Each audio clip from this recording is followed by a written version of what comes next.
Vince Salvatore, Aikido Verino, Peace Dojo.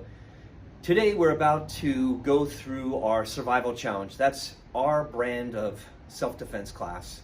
And I just wanted to give a couple reasons why it's really important for children to do this class.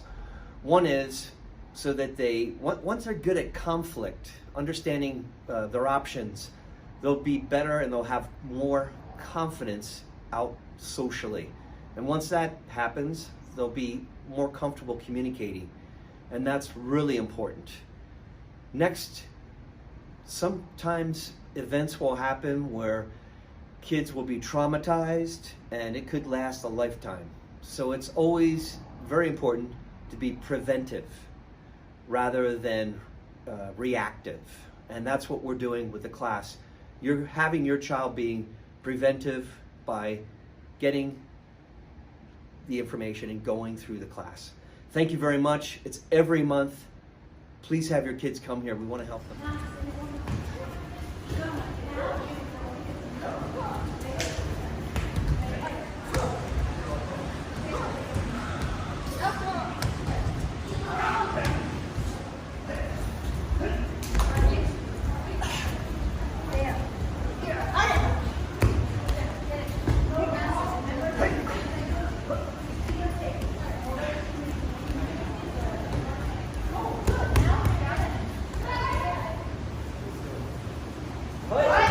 Overhand shot. If they don't move, I'm just going inside, outside.